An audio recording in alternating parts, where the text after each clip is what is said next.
السلام عليكم ورحمة الله وبركاته. الحمد لله كفى وسلام على عباده الذين اصطفى. أما بعد، أعوذ بالله من الشيطان الرجيم. بسم الله الرحمن الرحيم.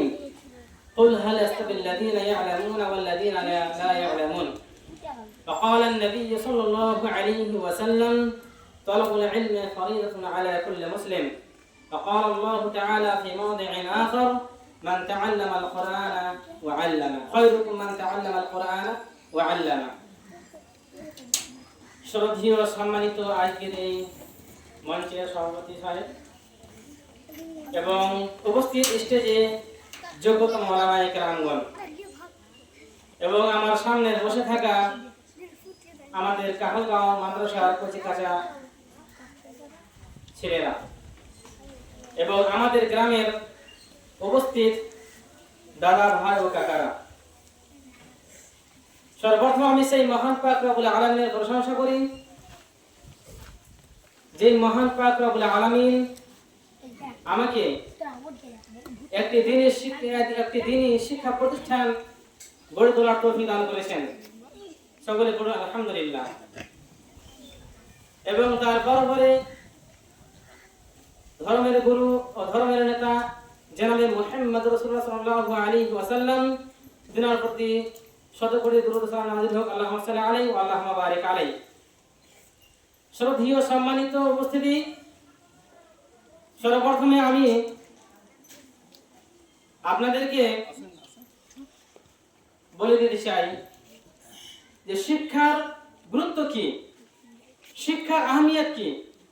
আল্লাহ তাআলা বলেছেন: কুল হাল ইয়াস্তাবিল লাযীনা ইয়ালামুনা ওয়াল লাযীনা লা ইয়ালামুন।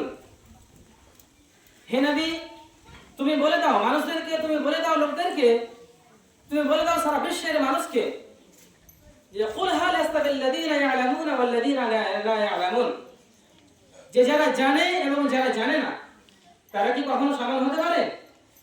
নিশ্চয় তাদের মধ্যে অনেক পার্থক্য রয়েছে। কিরকম পার্থক্য রয়েছে? যেরকম আমাদের কাছে যদি চক্ষু থাকে এবং অন্য কারোর কাছে যদি চক্ষু না থাকে, অন্ধ এবং যারা অন্ধ নয় তাদের মধ্যে যেরকম কোনো পার্থক্য রয়েছে, সেরকমই আমাদের মধ্যে পার্থক্য রয়েছে। যারা জানি এবং আমরা যারা জানি না তাদের মধ্যে অবশ্যই পার্থক্য রয়েছে।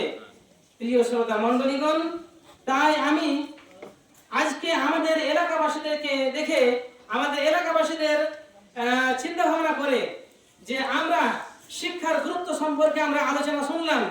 যোগ্যতম ওলামায়ে কেরামগণ আলোচনা করেছিলেন, খুব সুন্দরভাবে আলোচনা করেছিলেন, আমরা শুনছিলাম। শিক্ষার গুরুত্ব কি জিনিস আমরা জানলাম, আমরা শুনলাম। এবং আমি আপনাদেরকে জানিয়ে দিতে চাই যে আমরা যদি আমাদের এলাকা ছেড়ে আমরা 25 থেকে 30 কিলোমিটার দূরে গিয়ে যাই, আমরা যদি যাই দমোহনা বা আমরা অন্য কোনো জায়গায় চলে যাই, কিশোরগঞ্জ যাই বা রসাখোয়া অন্য কোনো জায়গায় চলে যাই এখান থেকে, তাহলে হোস্টেলে আমাদেরকে বা মেয়েদেরকে মহিলাদেরকে রাখতে হয়। সেখানে 1700 বা 1500 বা 2000 আমাদেরকে মাসে দিতে হয়। এবং আমাদের মধ্যে অনেক এরকম রয়েছে, আমরা গ্রামে আমরা মাঠে চাষবাস করে খাই বা আমরা লেবার মজদুর করে খাই, আমাদের কাছে টাকা থাকে না, আমরা খুব দরিদ্র, আমরা খুব অসহায়, কিন্তু আমরা চাই যে আমাদের মেয়েরা, আমাদের বাচ্চারা, আমাদের ছেলে মেয়েরা দিনের শিক্ষায় শিক্ষিত হয়ে আমাদের ভবিষ্যৎ হয়ে দাঁড়াবে, তাদের ভবিষ্যৎকে উজ্জ্বল করে দাঁড়াবে। কিন্তু আমরা কি করছি? আমরা বাইরে আমাদের ছেলে মেয়েদেরকে আমরা দিতে পারছিলাম না, কিন্তু আমাদের কাছে কোনো অপশন ছিল না যে আমরা আমাদের ছেলে মেয়েদেরকে লেখাপড়া করাবো। আজকে আমি আপনাদেরকে রিকোয়েস্ট করব, আপনাদেরকে আমি অনুরোধ করব যে আপনারা আপনাদের ছেলে মেয়েদেরকে, আপনাদের বাচ্চাদেরকে, আপনাদের কচিকাঁচাদেরকে নিয়ে আমাদের এই শিক্ষা প্রতিষ্ঠান নিয়ে আসুন। ইনশাআল্লাহ ভরসা রাখেন যে আমরা আপনার ছেলে মেয়েদেরকে, আপনার শিশুদেরকে ইনশাআল্লাহ আপনার ভবিষ্যতের জন্য এমন একটি ভবিষ্যৎ তৈরি করব যে আপনার জন্য ইনশাআল্লাহ কামিয়াব হবে ভবিষ্যতে।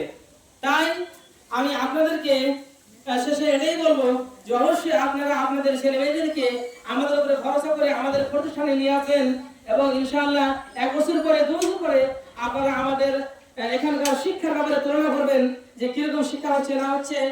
ইনশাআল্লাহ অবশেষে আমি আল্লাহ রাব্বুল আলামিনের কাছে দোয়া করি, আল্লাহ রাব্বুল আলামিন যেন আমাদেরকে, আমাদের এলাকাবাসীদেরকে তৌফিক দেয় যেন আমরা সবাই যেন আমাদের সেই ছেলে মেয়েদেরকে এই মাদ্রাসাতুস সাফালিল বানাত নামে একটি শিক্ষা প্রতিষ্ঠানে নিয়ে এসে আমরা অ্যাডমিশন করাই।